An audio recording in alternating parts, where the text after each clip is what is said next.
जब किसी इलेक्ट्रोलाइट को बहुत ज़्यादा तनु किया जाए, इतना ज़्यादा तनु किया जाए, इसको बोल दिया जाए इनफाइनाइट डाइल्यूशन, या फिर ऐसा बोल दिया जाए उसकी कंसंट्रेशन जीरो हो जाए। तो इस केस में जो मोलर कंडक्टिविटी है उसको कैसे जस्टिफाई करें। हालांकि जो स्ट्रॉन्ग इलेक्ट्रोलाइट, इसको अपन ने सीखा लास्ट लेक्चर में सीखा, जो पिछला लेक्चर ये था, इसमें अपन ने सीखा कि उसमें सिंपल सा ग्राफ बना था, उस ग्राफ में अपन ने सिंपली जस्टिफाई कर लिया उसके जीरो कंसंट्रेशन में मोलर कंडक्टिविटी क्या आएगी। लेकिन यदि आपका इलेक्ट्रोलाइट वीक नेचर का है तो आप उसने ग्राफ में देखा वो जो लिमिटिंग रिएजेंट, जब भी उसके लैम्डा एम जीरो इन्फाइनाइट करने की कोशिश करूँगा या जीरो या इन्फिनिटी डिफाइन करने की कोशिश करा तो वो कहीं कट ही नहीं कर रहा था सी बराबर जीरो पर। यदि आपने पिछला लेक्चर देखा है तो आपको पता होगा। तो इसका मतलब उस ग्राफ की हेल्प से मैंने बोला कि हम उसका लिमिटिंग मोलर कंडक्टिविटी या लिमिटिंग मोलर कंडक्टिविटी बोल दो, या molar conductivity eight zero concentration बोल दो, या molar conductivity eight infinite dilution बोल दो, वो अपन कैलकुलेट नहीं कर सकते हैं। ऐसा क्यों? क्योंकि उस ग्राफ में साफ दिख रहा था। तो फिर कैसे करें? तो मैं नवीन जोशी इलेक्ट्रोकेमिस्ट्री आपके साथ कंटिन्यू कर रहा हूँ और आज अपनी हेडिंग रखते हैं कोलराउस लॉ। तो आपको पता चल गया होगा हेडिंग से कि किसी भी वीक इलेक्ट्रोलाइट की जो मोलर कंडक्टिविटी है या लिमिटिंग मोलर कंडक्टिविटी बोलना चाहिए मेरे को, वो कोलराउस लॉ से जस्टिफाई करेंगे, डिफाइन करेंगे। उसने बड़ी सिंपल सी बात रखी, कोलराउस ने बड़ी सिंपल सी बात रखी कि कोई भी वीक इलेक्ट्रोलाइट जो है वो यदि इनफाइनाइट डाइल्यूशन में प्रेजेंट है, यदि आपने इसको बहुत ज़्यादा डाइल्यूट कर दिया, तो ऑस्टवाइट डाइल्यूशन लॉ के अकॉर्डिंग हम ये बोल सकते हैं कि उसका जो अल्फा है वो कितना हो जाएगा 100%। अल्फा कितना हो जाएगा 1 या फिर 100%, मतलब पूरा टूट चुका है। और जब भी कोई स्ट्रॉन्ग इलेक्ट्रोलाइट की तरह बिहेव करे तो अपन क्या बोल सकते हैं, उसका जो टोटल मोलर कंडक्टिविटी है, उसकी जो उस इलेक्ट्रोलाइट की जो टोटल मोलर कंडक्टिविटी है उसमें प्रेजेंट आयंस जो है उनकी मोलर कंडक्टिविटी का ऐड कर दो, उसकी इक्वल आ जाएगी। क्योंकि मोलर कंडक्टिविटी जो है और कंडक्टिविटी एक एडिटिव प्रॉपर्टी रखती है। तो बड़ा ही सिंपल तरीके से सोचा कि यार क्यों ना अपन वीक को सोचे कि वो इनफाइनाइट डाइल्यूशन पर उसके साथ होता क्या है, वो स्ट्रॉन्ग की तरह बिहेव करता है, उसका अल्फा 1 होता है, तो उसके जो आयंस है उन आयनों की हेल्प से निकाल सकते हैं, उन आयनों की हेल्प से निकाल सकते हैं। सर उन आयनों कैसे निकालेंगे? उन आयनों के अपन कैसे निकाल सकते हैं जो स्ट्रॉन्ग इलेक्ट्रोलाइट पे प्रेजेंट होते हैं। जैसे मैं बात करता हूँ CH3COOH है, इसमें दो आयन है CH3COO माइनस और H+। अब इन दोनों की इंडिविजुअल आयन की कैसे निकालेंगे? जो ये दो आयन है वो कहीं ना कहीं स्ट्रॉन्ग में बैठे होंगे ना, स्ट्रॉन्ग की हेल्प से निकाल लो, और स्ट्रॉन्ग उस ग्राफ की हेल्प से निकलेगा। तो इस तरह से हम क्या कर सकते हैं, किसी भी इलेक्ट्रोलाइट में जो प्रेजेंट आयन है उसका जो वीक इलेक्ट्रोलाइट है उसका इनफाइनाइट डाइल्यूशन पर हम क्या निकाल सकते हैं, या फिर जीरो कंसंट्रेशन में क्या निकाल सकते हैं, उसकी मोलर कंडक्टिविटी। तो जस्टिफाई करते हैं उसके रूल को, जो बड़े ही सिंपल तरीके से उसने बोला कि किसी भी इलेक्ट्रोलाइट जो इनफाइनाइट डाइल्यूशन में पड़ा है, कोई भी इलेक्ट्रोलाइट जो जीरो कंसंट्रेशन या इनफाइनाइट डाइल्यूशन पे पड़ा है, तो उसकी जो लिमिटिंग मोलर कंडक्टिविटी या lambda M zero lambda M infinity जो होगा, उसमें प्रेजेंट जो कॉन्स्टिट्यूएंट आयंस है उनके मोलर कंडक्टिविटी के सम के इक्वल होगा। बड़ा ही सिंपल सा तरीका है और ये बहुत ही अच्छा लॉ था जिससे अपन ने वीक इलेक्ट्रोलाइट का जो मोलर कंडक्टिविटी को कैलकुलेट किया। तो चलिए कंटिन्यू करते हैं। तो मैं उसकी स्टेटमेंट लिखता हूँ, पहले अपन हेडिंग डालते हैं। क्या हेडिंग डालते हैं? Kohlrausch law.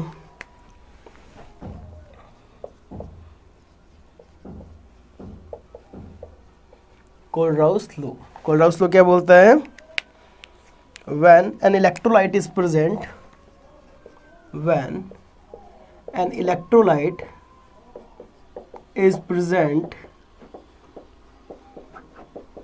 at infinite dilution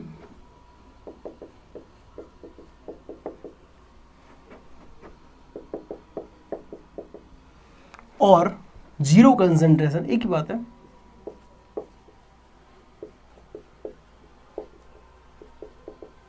then limiting molar conductivity of that electrolyte, then limiting molar conductivity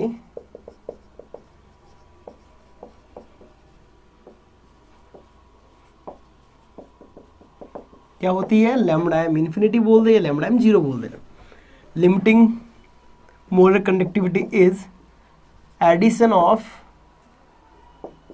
their constituent ion, addition of molar conductivity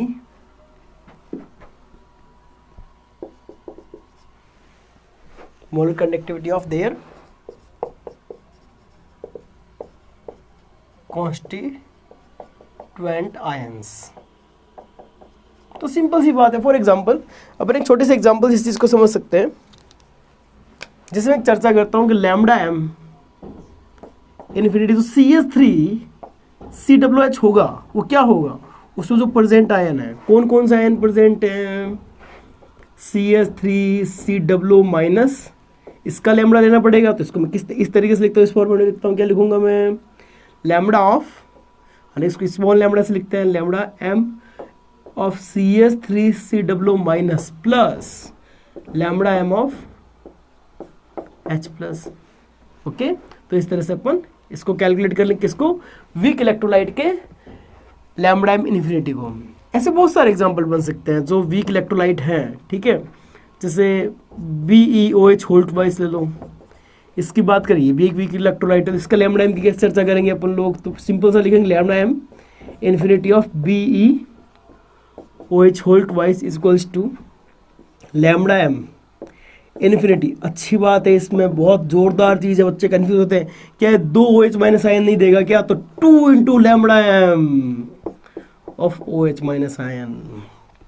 तो इस तरह से अपन किसी भी वीक इलेक्ट्रोलाइट का infinite concentration, sorry infinite dilution पे ज्ञात कर सकते हैं। अब बात आती है इसकी एप्लीकेशन की, तो मैं क्या बोलूंगा, एप्लीकेशन ऑफ कोलराउस लॉ।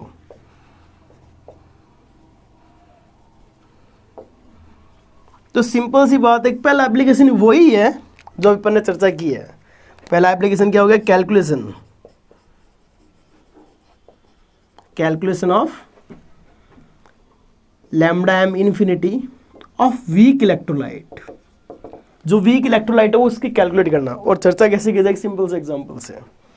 एक सिंपल सा एग्जांपल क्या है, आपको पूछा है लैम्डा एम इन्फिनिटी CH3COOH क्या होगी, ये पूछा हुआ है, ठीक है।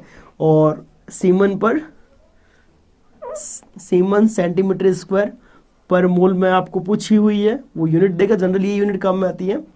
और गिवन क्या है, lambda M infinity of HCl, lambda M infinity of NaCl, and इसकी वैल्यू x मान लो, इसकी वैल्यू y मान लो, सेम यूनिट के साथ, एंड एक और वैल्यू जो चाहिए होगी अपने को, lambda M infinity of NaCl, वो क्या हो जाएगी, Z semen centimetre square per मोल। वीडियो को पॉज करो, आप ट्राई करो, फिर मेरे को ट्राई करना है कि CH3COOH की पूछ ली, लेकिन दी किसकी, HCl की दी है। अच्छा, NaCl की 2 बार दे दी क्या, सॉरी NaCl की 2 बार दे दी क्या, CH3COON ने दे दिया ना। स्ट्रॉन्ग की अपन निकाल सकते हैं ग्राफ की हेल्प से, तो 3 स्ट्रॉन्ग है, तीनों स्ट्रॉन्ग की अपन ने ग्राफ की हेल्प से निकाल ली। तो ये जो वीक इलेक्ट्रोलाइट इसकी कैसे निकालेंगे, ट्राई करो, वीडियो को पॉज करो और ट्राई करें, और बढ़िया से प्रॉपर नोट्स बनाए आप लोग।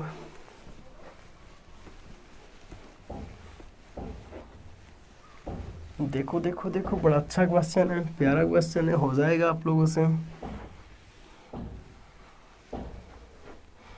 करें इसको ट्राई, कोलराउस लॉ से ट्राई करें। पूछा हुआ किसका है, lambda M infinity of CH3COOH पूछा हुआ, जो होगा क्या, lambda M infinity of CH3COO minus plus lambda M infinity of H plus. अब ये जो दूसरा आयन है जो गिवन है वो किस किस का है, ये जो x वैल्यू है वो किसकी है, lambda M infinity of Cl minus and, lambda M infinity of H plus, ठीक है। जो y गिवन है वो क्या है बेटा जी, lambda M infinity of CH3COO minus plus lambda M infinity of Na plus, और लास्ट जो z गिवन है वो क्या है, lambda M infinity of Na plus and lambda M infinity of Cl minus. इतना लिखना है, थोड़ा होगा लैम्डा एम, ठीक है।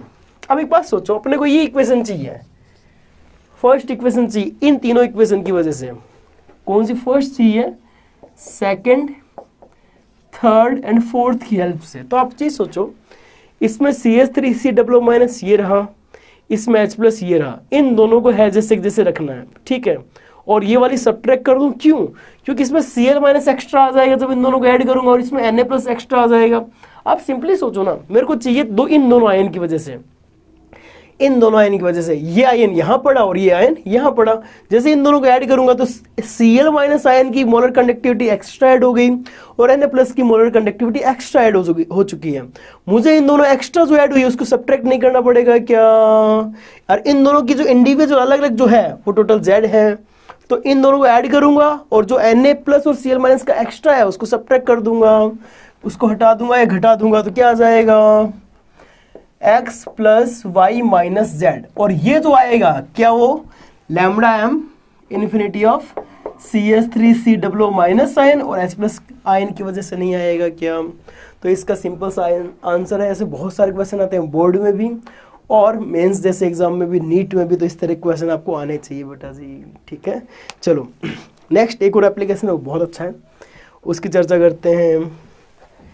सेकंड एप्लीकेशन है कि किस तरह से अपन अल्फा बोले तो डिग्री ऑफ डिसोसिएशन कहाँ सीखा था? आयनिक में सीखा था, याद है? आयनिक में पढ़ा हुआ degree of dissociation 11th class में पढ़ाया जाता है। सर मैं आपने तो पढ़ाया नहीं है। सर आप पढ़ाओगे तो भी पढ़ेंगे हम, ऐसा पढ़ाएंगे बहुत जल्दी बेटा।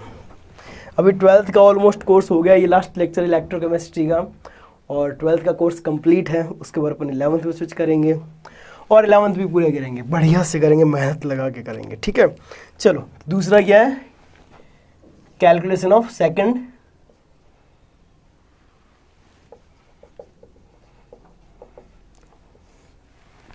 कैलकुलेशन ऑफ अल्फा कैसे कैलकुलेट किया जाता है? देखो एक फॉर्मूला है, इस फॉर्मूले की मेरे पास फील है और आपके पास भी इस फॉर्मूले की फील होनी चाहिए तो मज़ा आए। ये फील है, मतलब डेरिवेशन नहीं है, ठीक है। अल्फा क्या होता है? जो भी वीक इलेक्ट्रोलाइट है उसका lambda m molar, only molar conductivity of weak electrolyte divide by molar conductivity of weak electrolyte at infinite dilution. So तो इस चीज़ की क्या फील है? जब ये किसी भी मोलरिटी में रहा होगा तो ये कुछ टूटा होगा, कुछ कंसंट्रेशन इसकी आई होगी, उस वजह से कुछ मोलर कंडक्टिविटी आई होगी। लेकिन ये वो मोलर कंडक्टिविटी जो 100% टूटा हुआ होगा, तो ये उस इंस्टेंट पर टूटा हुआ और ये 100% टूटा हुआ है, इसका जब रेशियो करेंगे तो जो उसका अल्फा है, डिग्री ऑफ डिसोसिएशन, वो नहीं आ जाएगा क्या? बात समझ में आ रही है कि ये वो उस इंस्टेंट के बाद उस समय की चर्चा है जो कुछ टूटा है, जितना भी उसका डिग्री ऑफ डिसोसिएशन कुछ टूटा हुआ हिस्सा है, ठीक है। लेकिन जो कुछ टूटा हुआ हिस्सा है उसका रेशियो निकालता हूं मैं किसके साथ? उसका रेशियो निकालता हूं किसके साथ? जब टोटल जितना मैक्सिमम जितनी 100% अल्फा के साथ इसकी जो वैल्यू आ सकती है मोलर कंडक्टिविटी की, तो उसका जो रेशियो निकले वो अल्फा नहीं आ जाएगा क्या? आगे बात समझ में? तो इस तरह से अपन ये फॉर्मूला डिजाइन करते हैं। इस पर एक बहुत अच्छा क्वेश्चन बनता है, क्या देखते हैं, ट्राई करते हैं, यदि बन पाए तो बहुत अच्छा है। एक क्वेश्चन बनता है, क्या 0.1 m KCl है, उस KCl का जो रेजिस्टेंस है, हालांकि मेरे को एक बार क्वेश्चन देखना पड़ेगा, अच्छा क्वेश्चन है वो,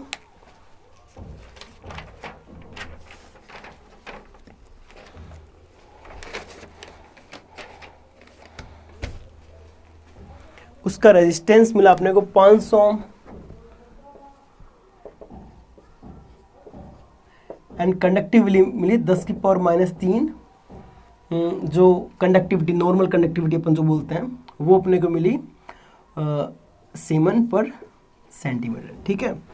उसी कंडक्टिविटी सेल में 0.1 m CH3COOH का मेजरमेंट किया गया और उसके अंदर अपने को रेजिस्टेंस, इसका जो CH3COOH आयन है उसका रेजिस्टेंस अपने को बोला 100 ओम, उसका रेजिस्टेंस अपने को बोला 100 ओम, और बोला गया है इसकी लैम्डा m इन्फिनिटी दे रखा है।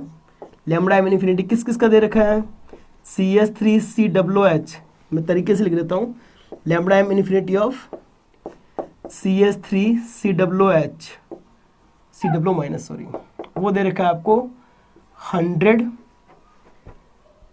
Simon centimetre square per mole and lambda M infinity of H plus दे रखा है 400 साइमन सेंटीमीटर पर मोल। ठीक है, ये गिवन डेटा है सारा जो मैंने दिया आपको। अब पूछा क्या है, इसके बारे में क्या जानना चाह रहा है, वो पूछ रहा है कि इसका अल्फा क्या है, वो पूछ रहा है इसकी पीएच क्या है, वो पूछ रहा है इस जो अल्फा जो वीक इलेक्ट्रोलाइट है ये वाला, इस सॉल्यूशन की पीएच क्या है जो वीक एसिड है उसकी वजह से, और इसका के क्या है जो एसिडिक कांस्टेंट है वो इक्विलिब्रियम कांस्टेंट। और ये बोल ये रहा है कि जिसके अंदर KCl को मेजर किया गया उसी सेम कंडक्टिविटी सेल में जब 0.1 m CH3 सेलुलोज को लिया गया तो उसका रेजिस्टेंस इतना मिला, और उसमें जो CH3 सेलुलोज में जो आयन से कॉन्स्टिट्यूएंट उनकी इनफाइनाइट डाइल्यूशन पर इतनी अपने को मोलर कंडक्टिविटी मिली है। तो आपको बताना क्या है, इसका अल्फा बताना है, इसका पीएच बताना है, और इस वीक इलेक्ट्रोलाइट का Ka डिसोसिएशन कांस्टेंट बताना है। इस वीडियो को पॉज करो, खुद से ट्राई करो, और पॉज तो क्या करो, खुद मेरे को आंसर लिख के दो कमेंट बॉक्स में यदि आपने शिद्दत से ट्राई किया है। ठीक है, इस क्वेश्चन का आंसर चाहिए मेरे को आप लोगों से, कमेंट बॉक्स में चाहिए, मुझे पता चले कि आप लोग किस तरह से मेहनत कर रहे हो, क्या मैं जो मेहनत आप पे कर रहा हूँ आप रिटर्न में उतनी मेहनत कर रहे हो क्या वापस। ठीक है, तो इस तरह से जो इलेक्ट्रोकेमिस्ट्री की जो पोर्सन है, ये जो मोटा मोटी पोर्सन है जिसमें मेरे को बोलना चाहिए जो आयनिक कंडक्टर जो है वो कंप्लीट हुआ। लास्ट पोर्सन बताया बैटरी, और बैटरी के बारे चैप्टर कंप्लीट है। बैटरी एक थ्योरेटिकल चैप्टर है या थ्योरेटिकल पोर्शन है जो बहुत सारा ऐसी दिक्कत नहीं है उसमें, वो भी कंप्लीट हो जाएगा। ठीक है, तो आप लोग ट्राई करें, आंसर दें, और दिक्कत है तो पूछें। Thank you so much for watching.